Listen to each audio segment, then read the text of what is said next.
इस वीडियो में हम लोग देखने वाले हैं, यदि आपको इंडो फार्म इक्विपमेंट आईपीओ में अलॉटमेंट नहीं मिली है तो यहाँ पे आप लोगों को देखा जाए तो एक और मेन बोर्ड आईपीओ ओपन होने जा रही है। जिस मेन बोर्ड आईपीओ के बारे में हम लोग बात करने जा रहे हैं, उस मेन बोर्ड आईपीओ के ग्रे मार्केट प्रीमियम में भी काफी ज्यादा यहाँ पे आप लोगों को कारोबार होते हुए देखने को मिले। उसके अकॉर्डिंग क्या कुछ यहाँ पे लिस्टिंग मिलने की चांस बन रही है, कंपनी की वैल्यूएशन किस तरीके से कैसी है, अलॉटमेंट चांस आप लोग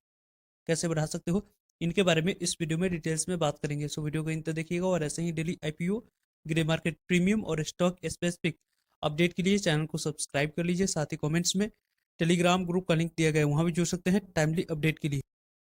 पहली बात तो इस कंपनी की मेन बोर्ड की फाइनेंशियल हेल्थ को देखें तो फाइनेंशियल हेल्थ कंपनी की किस तरीके से कैसी दिख रही है उसको देखते हैं। तो यहाँ पे FY22 की डाटा है, FY23 की है, FY24 की और FY25 की। यहाँ पे देखा जाए तो 6 मंथ की डाटा कंपनी के द्वारा दी गई। यहाँ पे 12 मंथ की, यहाँ पे भी 12 मंथ की, यहाँ पे भी 12 मंथ की और यहाँ पे 6 मंथ की डाटा कंपनी के द्वारा अवेलेबल करवाया गया है। यहाँ पे जो भी हम लोग डिस्कस करेंगे वो 12 मंथ को देखेंगे और यहाँ पे 6 मंथ की डाटा को हम लोग देखने वाले हैं। तो यहाँ पे आप देख सकते हैं कंपनी की जो FY22 में जो इस कंपनी की रेवेन्यू एसेट थी वो 298 करोड़ के पास थी, वो यहाँ पे बढ़कर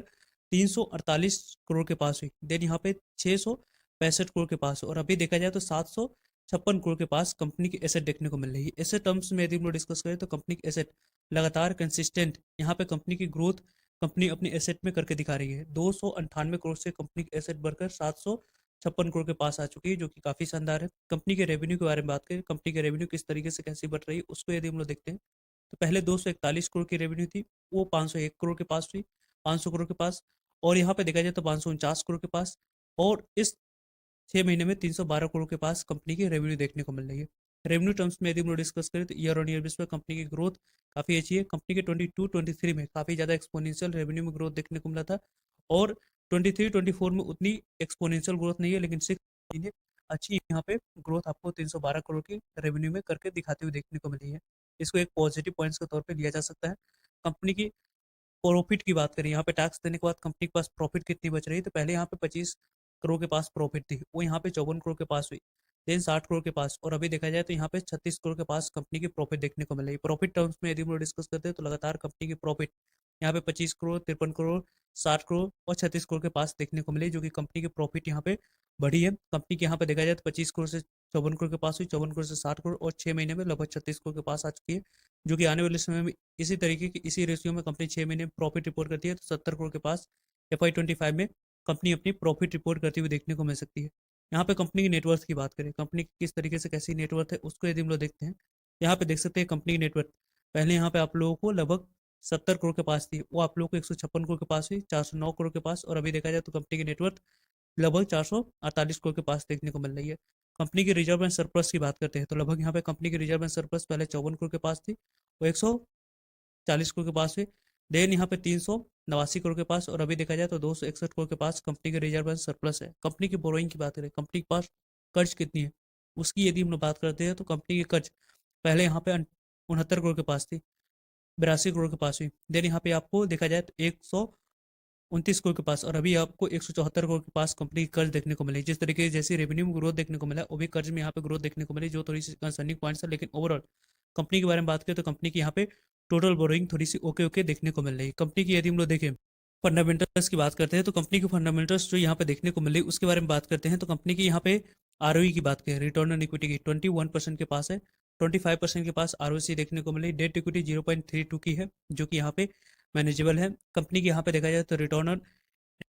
की बात करें 21% के पास है, प्रॉफिट आफ्टर टैक्स मार्जिन 11% के पास है, और प्राइस टू बुक वैल्यू यहाँ पे 5.70% के पास देखने को मिली। यहाँ पे देखा जाए तो कंपनी ओके ओके साउंड यहाँ पे करती हुई देखने को मिल रही। प्राइस टू बुक वैल्यू के अकॉर्डिंग यदि हम लोग डिस्कस करते हैं तो कंपनी के बारे में बात करें कि कंपनी की जो कट ऑफ प्राइस कंपनी के द्वारा रखा गया है उसके अकॉर्डिंग कंपनी की जो प्राइस निकल कर आती हुई देखने को मिल रही है उसके बारे में बात करें तो यहाँ पे प्राइस ट्रेनिंग कंपनी की आपको लोगों को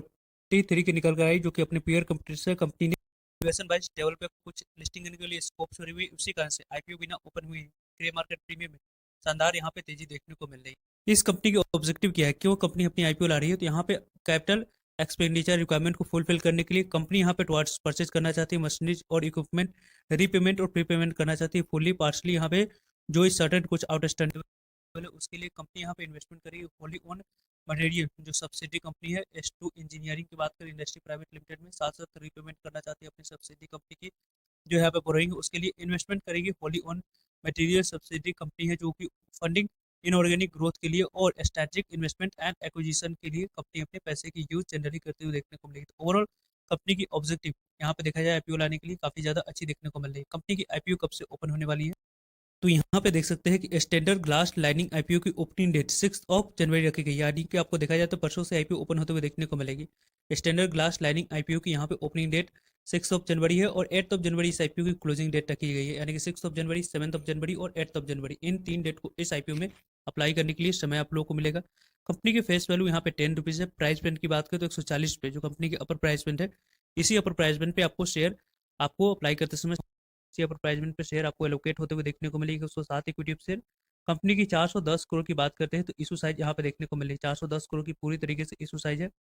इस इशू साइज में 210 करोड़ फ्रेश इशू है और लगभग 20 करोड़ की बात करते हैं तो यहाँ पे 200 करोड़ की बात करें ऑफर फॉर सेल है, जिसके माध्यम से प्रमोटर्स और एग्जिस्टिंग शेयर होल्डर्स अपने स्टेक को सेल करेगी। बुक वेल इशू आईपीओ है, बीएससी एनएससी दोनों जगह पर कंपनी की लिस्टिंग होते हुए देखने को मिल जाएगी। कंपनी की जो शेयर की 410 करोड़ की डिस्ट्रीब्यूशन जो होने वाली है उसके बारे में बात करें तो यहाँ पे देख सकते हैं कि लगभग यहाँ पे जो शेयर की डिस्ट्रीब्यूशन होगी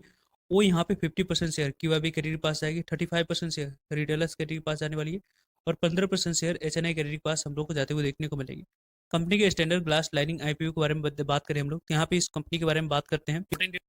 6 ऑफ जनवरी से आईपीओ ओपन होगी, 8 ऑफ जनवरी से आईपीओ की क्लोजिंग डेट है। 9 ऑफ जनवरी की बात करें तो आपको अलॉटमेंट मिली है नहीं उसके बारे में इन्फॉर्मेशन मिल जाएगी। 10 ऑफ जनवरी को नहीं मिलने पे पैसे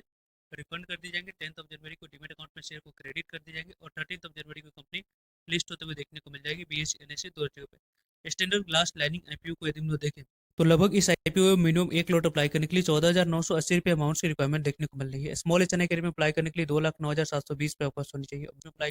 करने के लिए 10,03,660 रुपये पास होनी चाहिए। देन यहाँ पे बिग एचएनआई कैटेगरी में आप लोग अप्लाई कर सकते हो। वैसे इस आईपीओ के बारे में बात करें तो यहाँ पे आप लोगों को इस आईपीओ पे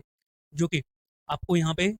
मिनिमम एक लॉट अप्लाई करने के लिए 14,980 रुपये अमाउंट की रिक्वायरमेंट होगी। स्मॉल एचएनआई कैटेगरी में अलॉटमेंट मिलने की चांस सबसे कम रहेगी, लेकिन यहाँ पे बिग एचएनआई और रिटेलर्स कैटेगरी में अलॉटमेंट मिलने की चांस थोड़ी सी मैक्सिमम रहने वाली है। तो आप अपने फंड्स के रिक्वायरमेंट के अनुसार से यहाँ पे अपनी कैटेगरी को देख सकते हैं किस कैटेगरी में आप